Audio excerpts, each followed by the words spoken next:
If you're calculating your time and what your time is worth to your business and say, I could go out into the market and make, like, instead of doing this, get out. Because that's not what this is about. You're here to create something that you're passionate about. If you're not in it for that and you're in it for what you're worth right now, you know, then you're going to fail. On this Business Monday episode of A Call to Leadership, we continue our conversations with my co-hosts on these episodes, Travis Revelle and Sam Salah. In search for authenticity, do we have a total train wreck when we're inauthentic in our business leadership? Can we recover? What happens with the customer experience? These are really important questions as we dive in together with these examples. I can't wait for you to join us. I'm Dr. Nate Salah, and this is A Call to Leadership.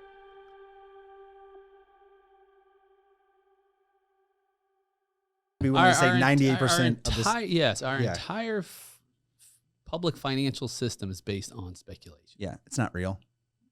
I've been in it. It's monopoly. It's a Vegas casino. Oh, it's beyond a Vegas casino. It's a Vegas casino. Yeah. I mean, that's why, you know, Mad Money and, you know, all these great shows, right, are, you know, saying what they think might happen in the future, right? And of course you've got now some of these, I mean, some of the speculation, most of it is based on data, right? Yeah. But you can only make decisions based on the data you have at the time, right? Which means tomorrow your data may change, just like it is. Perfect example. And I don't want to put this individual on blast, but go look at Jim Cramer and watch his conversation about Meta, right? When he had like a breakdown on air, right? Talking about when the third quarter results were listed. And he was one of the biggest pushers of Meta for years and years and years and years and years. And he basically had a breakdown and was in tears talking about how he let the public down. But if you look at Jim Cramer, if you look at what he has, a lot of his recommendations, and there's meme accounts out there like on Instagram and stuff like that will show like how much money you would lose if you listen to Jim Cramer. You know what I mean? Like if you really listen to him and you put your money where he says to put your money, where you'd be bankrupt. You literally lose a ton of money. You know, I think FTX is a great thing, right? Like FTX shows you have a company that had $100 billion valuation, and but you know what? There was nothing there. Did you hear how everything was? It was literally ran like, it wasn't like you would think like they didn't have a P&L statement. They didn't have P&L statement. They didn't have staff handling certain things. There was no communication internally. Right. Like if you had a company that was worth this much, like you would have, like this was business basics. That, I mean, I was listening to it on the news, and they're explaining what a train wreck I'm just wondering the company was, and I'm like, Kool-Aid. You know, what was in the Kool-Aid? I mean, you have Steph Curry. You had Steph Curry talking about using FTX. Tom Brady. I'm like, Congress, and these guys that have a P&L. They don't have P&L. But you know what? It's the cult of personality, because the Sam Bankman-Fried SBF, like.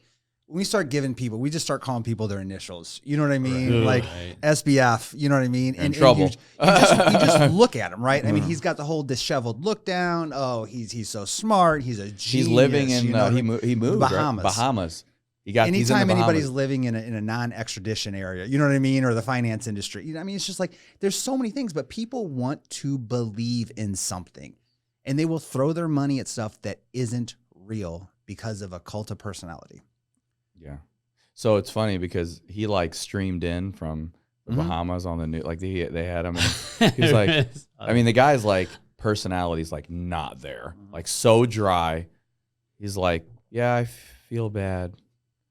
A lot of people lost money. People down. Billions of dollars. Yeah. While I'm sitting in my probably multi-million-dollar home in the Bahamas, making sure I don't get arrested. Paid for with your money. Yeah. Right. To me, it's like, you know, obviously the first thing comes to mind when I think of that is like Bernie Madoff, and then you have like the younger version of Bernie Madoff. You know what I mean? It's the cult of personality thing. Like if you like, what's the other guy who just got in trouble? The Liver King, right? Apparently takes like more steroids than a human being. $11,000 a month in growth hormone. I mean, the guy was literally a walking. Right. The guy was like literally and all he did talk about was like living natural and what do you call the test of the tenets, the tenets. 9 ancestral tenets. Yeah, and he's like a fraud Because what happens is we look at these people and we just like, oh, if I buy this beef jerky, I'm going to look like him. Right. You know what I mean? Right. If I sleep on stone every night, like that's how, like, are we this like our, I'm angry. Right. Like our mental capacity to see through this is like we love to be sold. 100%. We love to be sold. Everyone wants to be like, sold. and like he built this multi-million dollar supplement business off of it. And you know, all he could say is, I'm sorry. Yeah. I messed up. Yeah. Did you see him coming out? Yeah. And I've seen him talk since then. And he's like, so now now it's interesting, right? Now he's going to come off of all of the pharmaceuticals. Oh, okay. And he's going to just do A natural. the 9 Oh, ancestral tenets. And we're going to watch him like shrink like a balloon. You know what I mean? Because it's not realistic. Yeah. You know? Rogan ripped him apart. So I watched the Rogan where they played the video of like his apology. And he's like, the problem with him is he created an image for people that go in the gym every day, try to eat right, try to do all the right things. And he's like, there is human beings at the 0.001% of people that can be naturally look like that. I mean, it's not, it's like it's an anomaly, it's right? A freak genetic. Yeah. And he named it like one or two guys that are 100% natural that are close to where he was at, right? He's like, but what does that do? It creates an image that you can get there by doing certain things that are not realistic. It's Instagram. It's our kids are being indoctrinated in the same kind of way. Right. So it's like at what point do we say, you know what? I'm pinching myself. I'm going to wake up. This is not realistic. I'm not going to buy into this. You know, we love to be hooked in. We just love it. Like and that was just another example to me, right? Like I saw Steph Curry or Tom Brady using this FTX. Well, I'm going to do it too. I mean, like if you were going to go into crypto and you have somebody who is what legitimizes it more is a Super Bowl commercial. You know what I mean? Like, what are you going to legitimize more? Like, oh, that's my sports hero. Well, if Tom Brady's got money wrapped up in it, it's got to be safe. You know? There's I'm looking this up now because we're hitting on something I think is really important is authenticity. As you know, as leaders, when we're promoting, it's that lack of authenticity that will destroy us when we're exposed. Yeah. Right. And you talk about, these individuals. It was really interesting when I was, you had sent me a video on Dave Chappelle's SNL he did a couple of weeks ago. And he was talking about, of course, Kanye West, conversations he's been having. And, but he also mentioned something else. He talked about Donald Trump. I don't know if you remember listening about that. And, love him or hate him, Chappelle was talking about his when he was in the debate. And you remember that? Yeah. And I want to pull up the transcript because I want to get it perfectly, but I'll just go ahead and kind of, paraphrase it. He was talking about how when Trump was giving the debates and they was talking about like the system is corrupt. Yes. Right? Yeah. And then he said, Hillary and Obama were like, oh, no, it's not corrupt. And he's like, yeah, I know it's corrupt because I take advantage of the corruptness. And in your taxes, you don't pay any taxes. It's like, because I take advantage of the code. If you want me to pay taxes, change the code. And, he went on and on about these things. And there was an incredible amount of authenticity in what he was saying. Like, love him or hate him, you're like, wow. And people bought into it. And he's like, this is an inside guy talking about how he does things on the inside. And people are like, yeah, the government is corrupt. The system is corrupt. People take advantage of this. And he's like, and people are clapping. Right. That's what Dave Chappelle said. He's like, I was blown away. He's like, everyone's like, yeah. Like, he just admitted he's the guy that's corrupt. Right. And they're clapping. Right. It's unreal. And then he goes, and that day a star is born is what he said. That day a star was born. Yeah. But the point is that, like that authenticity. Now, granted, there's a lot of things wrong with Trump, just like 100%. Everybody else. There's a lot of inauthentic things. But at that moment, that depth of authenticity is like, look, I'm part of this system. I've taken advantage of the system, and it needs to change. Now, whether or not you believe that he changed it or not, but it's refreshing when someone is actually authentic, like the steroid guy, right? And say, you know what, I use steroids. Yep. This is Well, he why got I'm caught. So Let's just be big, fair. He right? didn't admit to it. He didn't Yeah. admit to it. It was an email that was. But how does leaked, that right? change things, right? Because your brand, your image, is really based on this perception that you're creating. Mm-hmm. And if you're back to Airbnb, right? If you're creating a perception that people are going to have a wonderful experience, like time and time again with your product, and then you start to see the anomalies and the holes in that because you're not really running the ship, then your brand is going to suffer. Absolutely. Yeah, and I think again, I think you're talking about there's a level of business ethics, right? I think there's a class for that when you're in business school. Ethics. I taught it. Yeah. Oh, you did. I taught Okay. it. I taught business ethics. So yeah. So I think that there's you need to have some authenticity and some honesty. I think, at the very least. I think it goes a when long you're- way. I think especially in our world where everything is so fake.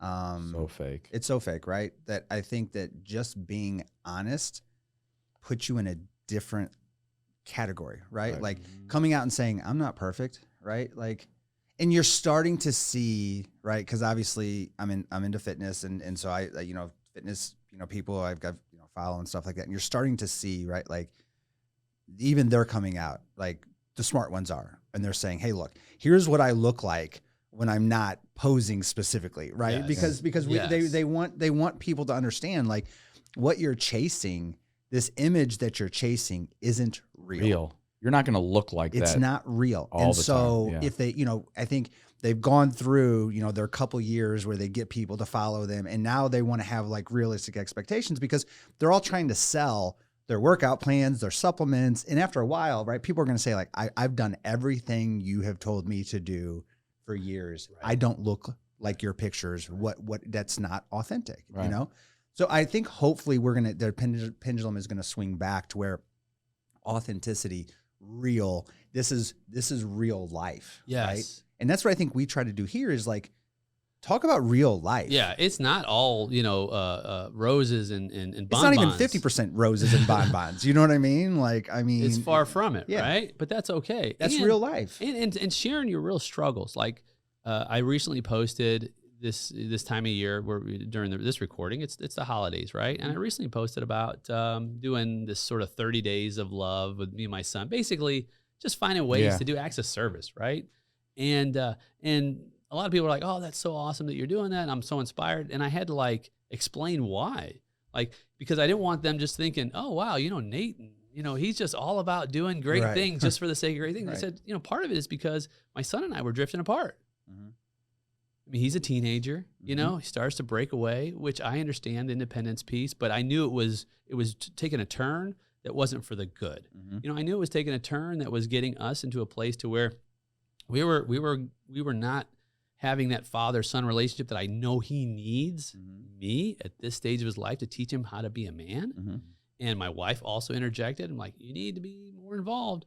So I was like, what could I possibly do that would bind us together with a sense of shared purpose? So once I shared that piece of it, all of a sudden, more people were like, yes, because I was being authentic, that it wasn't just, hey, Yeah. Or look at me, right? Look at us, look at we're us. just We're- perfect right, family, right? right, No, right. it's because we have problems. Yeah.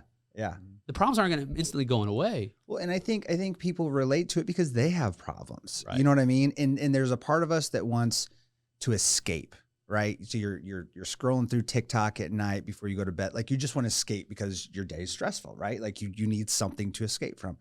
But I also think that when people can relate to somebody on a level of, hey, this person is having an issue and this is how they're handling this issue. I'm having issues. Maybe there's a way for me to fix my issue instead of just drugging it, drinking it, Right. you know what I mean? Escaping from it, because the problems aren't going away. No, that's not going to make it go They're away. not going away. I've never solved a high challenge situation problem through alcohol or drugs or any type of way to Just get escape, right. escape. Yeah. Never. Yeah. But I think entrepreneurs, right? Like the thing is right, like you come into becoming an entrepreneur, it's all about I want a lot of free time, I want to make a lot of money. No, that's what what That's the the sell dream, is. right? That's the sell. No, that is the sell. the Hey, I'm going to reality open is- this business. I'm going to have all the time in the world. Yeah. I'm not going to be stressed out, and I'm going to make all the money. Sign me up. Right. You know what I mean? When it's exactly the The opposite. opposite It's the opposite. It's like exactly the opposite. And you know what? You know what the hardest thing you tell an entrepreneur, I think, that I feel like it's not like grasped, right? Like, well, I work, 80 hours a week, or I could go out in the world and get another job for $100,000 a year, but you're not. Okay, you started a business. Mm-hmm. It's not reality, right? This is the sacrifice. This is the grind that is not for everybody. You know what I mean? Yeah. And I like, at the end of the day, like if you're I just had this conversation with somebody. If you're calculating your time and what your time is worth to your business and say, I could go out into the market and make, like, instead of doing this, get out. Because that's not what this is about. You're here to create something that you're passionate about, that you can create long-term stability, long-term legacy, right? So if you're not in it for that and you're in it for what you're worth right now, then you're going to fail. Because I don't remember starting out as an entrepreneur counting the hours I worked. Did you? No. Did you, when you were working 80 hours, 60 hours a week and we were running around everywhere and we're at home? It would have made me sick to my stomach. You know what I mean? To calculate that. I still don't want to calculate it. Well, it's today, to this day. I mean, look, we're seasoned, right? I was just having this conversation with my wife last night. She's like, well, you sure are working a lot. Boy, you've been at this for almost 3 decades here. I said, well, because we're building some aspects of our business that require my intense You're in and out, right? It's time. Like sometimes you... Yeah. The beauty of it is you don't sign up for being an entrepreneur because you want more free time. You sign up as an entrepreneur because you want more freedom. The freedom is freedom to create what you desire to create. And there's no such thing as even job security when you're working for somebody else. It's not even in the equation because anything can happen at any time in that organization. Your own security, your best level of security is when you are in control. And that just means that you do what you have to do as an entrepreneur. Something that was impactful to me as an entrepreneur, which I don't think I've ever shared with you. Our uncle, remember when he worked at Lucent and they laid him off? We were younger. Yeah. He'd worked there for like 20 plus years. And then I remember my dad, I was young, I was really young, and he was telling me, he was like, oh yeah, your uncle got laid off from Lucent, And he lived and breathed this company and whatever else, And I remember like this thing went in my head to be like, I don't want someone to fire me. Right. I want to be in control of my own employment. I mean, why would I go and have to lay my head down? And this was like triggered when he said that. It's like, well, I don't want to do that. I want to work somewhere for 30 years and invest my life in something, and then to just say, you know what, I'm going to shave off. So again, that was just another check box for me of like going into entrepreneurship, but that was impactful for me when I heard that. You know what I mean? So it's just not like, I just wish people would quit selling this thing as just like, like people, like there's times where I'm working a lot and there's times where I don't work, I'm on calls or I'm on Zooms a couple hours, a day or something like that. You mean it's not always about the jet and the limo and all that? No, it's not. Stuff that you see on social media. I can get picked up in a limo if it makes you like me more. Yeah, right. If you think more of me. But boy, that limo ride cuts out of my ROI. Yeah. Right. So I think that like, for me, right, there's times where I have to interject myself back into my businesses. I'm like, I'm back to a 10-hour day or 8-hour day or whatever, but there's times where I'm a 2-hour day. Right, a lot. But people see the 2-hour day, right? The people who watch you. How many years in are you? Right. You know that. Yeah. Right. But what I'm saying is, so again, this is what people see. They don't see when you're grinding. They don't say, oh, I remember when you were working, 10, 12 hours a day, 6 days a week. They don't see that. Oh, all they see is now, well, you barely work. You only work a couple hours a day. Yeah, but you know what? They don't see and I think what it took for you to get there. Right. They sell this side, the 2 hours a day. Correct. You know what I mean? And I think what happens in that instance, right, is because they're inauthentic, people feel like they're a failure because after 6 months or a year, they're not there, right? And so what happens? They become depressed. They start, drinking more. They start, doing drugs, right? They start doing things to escape the problem, right? And the problem, it could be there's a problem within their business, right? But I think the main problem is that their expectation wasn't properly set because you have inauthentic leaders out there selling a dream that isn't reality. You have liver kings selling business, right? Liver kings selling entrepreneurship, right?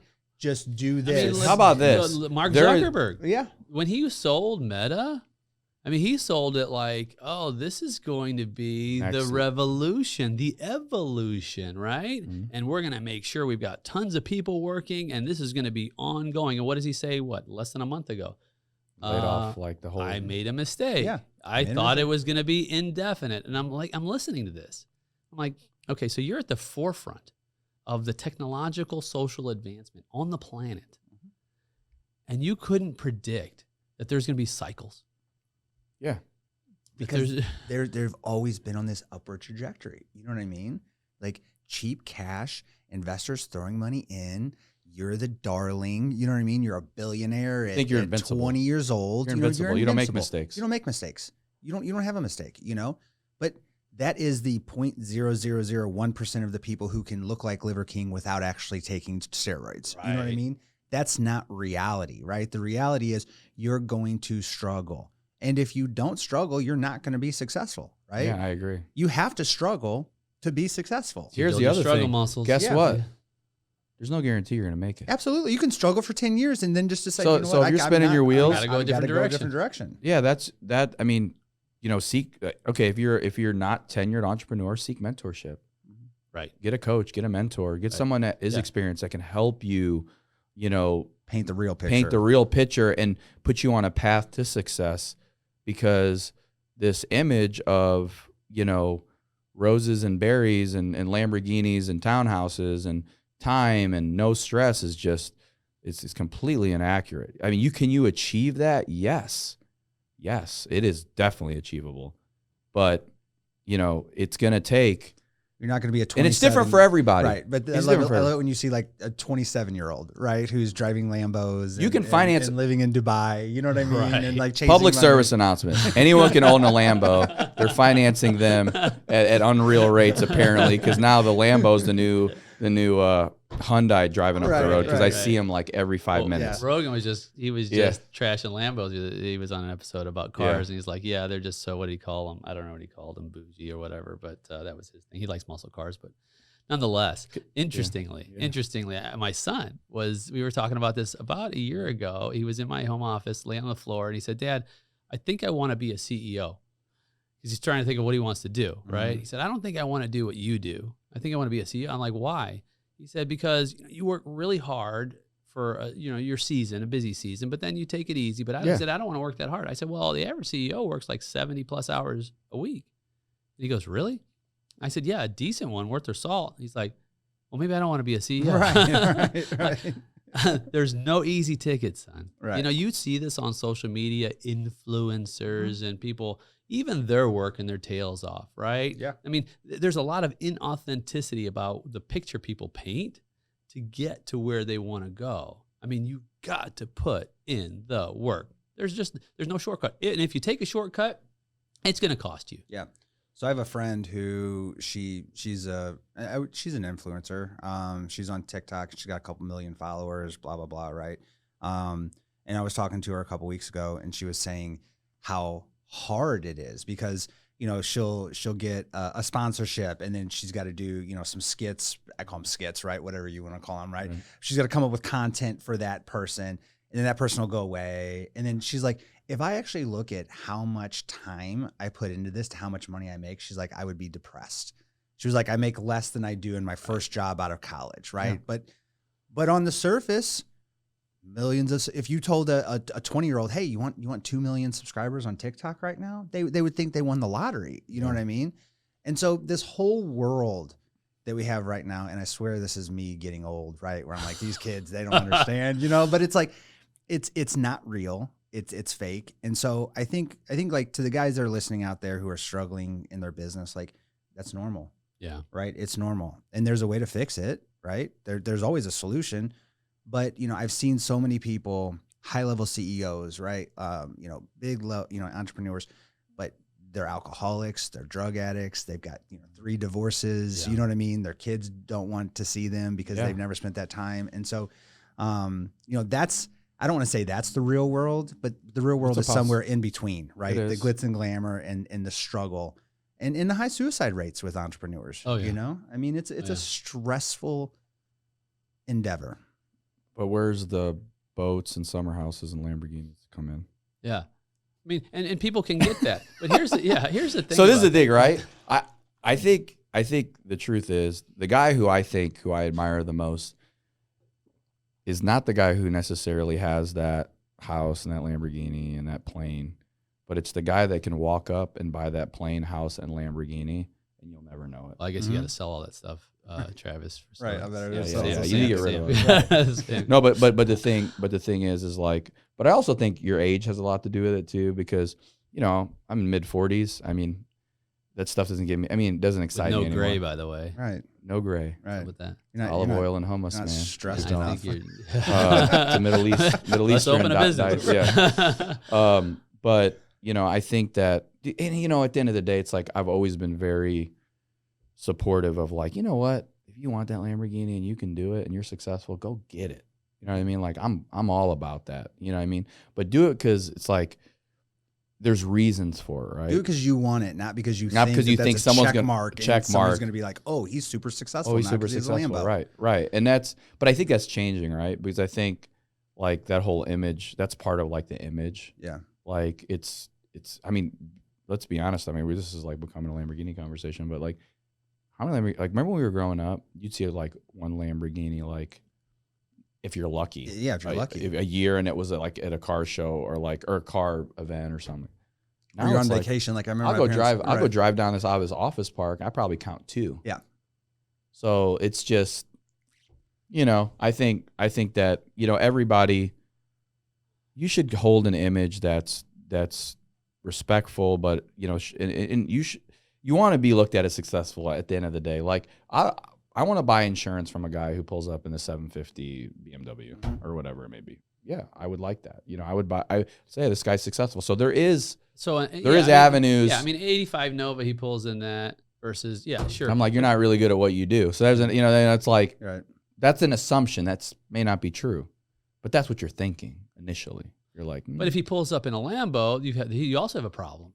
Correct. Your insurance guy pulls up in a Lambo, you're like, maybe your rates are a little higher than 100%. What they should be, right? Yeah. But here's the thing. I think that you're onto something because, number one, playing to social norms is a recipe for disaster. Sure. Right? And, you know, you be you, but don't.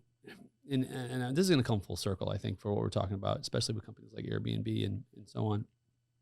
Your own philosophy of life should not be based around some material need to feel as though you're accepted, right? Your philosophy of life, at least this is the way I see my philosophy of life, should be to be the best version of myself I can be, and then attract those around me who share that same type of philosophy, right? But we shouldn't also, and I'm not to cut you off, but like, there's nothing wrong with having nice things. I think that's amazing. If buying $1,000 shoes makes you feel good, I think you should do it. But it's the why. But it's the why, right? Because that's what you're hitting on. Yeah. You're not hitting on if you're buying something to be hey, so that you'll like me more, right? Oh yeah, that's a problem. Like for example, we've been friends for a long time, right? And you know, just imagine if you thought, well, before I go see Nate and Travis today, and I better put on some really nice clothes because I know if I don't put these nice clothes on, they just might not like me. Have you ever thought that? I was coming in here with no shirt and no shoes. I would, you know what? Would we still do this? I would. In fact, it would probably be our most watched video on YouTube, right? But you don't think that because why? It's not necessary for our friendship. So why feel like you have to project that for others who would only become part of your circle? Because you were putting a false image of yourself. You were inauthentic. But I feel like, I know you're going to say 100%. You sense the guys that are just, you know, per se. Oh no, 100. It's like, I see right through that. 100%. You know, it's like you're struggling to make that payment every month, bro. Yeah. Like it's one thing if you're making it and it's easy, but it's another thing if you're barely, you're getting there. Mm-hmm. A lot of work to make that payment clear. Mm-hmm. You know, that's where I think you have the problem. And the other problem is when you have to take from your business to support your lifestyle to where it's affecting your business negatively because you can't invest in your business because you're investing in your lifestyle first and your business second. I see that a lot too. Oh yeah. Or you have a little bit of success, start making a little bit of money, and then just like, oh, now I can live this lifestyle, right? But guess what? Next year's a different year. Next year's a different year. And don't get me wrong, all of us like nice things. Oh, 100%. Right? I mean, all of us like nice things, 100%. and for different reasons, Yeah. for whatever it is. And it's interesting too because people don't know they have an image of you until they see some of your stuff, right? Like they see, oh, okay, and then they see maybe a car you drive is a little nicer, or they come by your house and like, oh, I had no idea that you've made it, or whatever it might look like, and then they have a different opinion of you. It's like, no, I'm the same person, Right. but now they've changed their opinion of you simply because of the material wealth that you might have. That So you not never all displayed. people welcome success. I had this conversation the other day with a good friend of mine. I feel like success is very private to a point, right? We talk about it here. It's kind of what we do, right? But I think for most people who are successful, and I think people, I mean, I don't know how you guys feel about it. Like if you pull up in that nice exotic, you'll have 10 people in a room, in my opinion. You'll have 4 or 5 people that are like, proud of him, right? Doing great. You think 4 or 5 of the 10? I think so. I'm positive. Yeah, you're positive. I'm a glass half full person. So let's just say 4. I'll give you 4. Okay, are happy Almost for you. half. 6 of them immediately. I'll be honest with you. Probably are either, hating on you. They call it, right? Yeah, that's right. When we were coming up, is that still a thing now? I don't Hating know. on you, is That's that like kids. different? It's a 90s thing. Yeah. But anyway, there's rap songs written about this. There's music written about this. I mean, not everybody welcomes success, right? Success is shared with those who you are close to and that you trust, right? And it's unfortunate because there's nothing that makes me more happy than to see someone I care about be successful and be able to have things. That's because you're comfortable in your own skin. Yeah, you know who you are. Yeah. I mean, look, I think we should take advice from our grandparents, right? Like my grandparents always said, you don't talk about money or religion or politics. Man, You know what I mean? Those Like, three. dude. Those 3 things. Can don't you talk imagine about how them. much that would solve? Could you apply that to social media? You don't talk about money. Social media would probably be politics, or great. Everybody religion. would love it.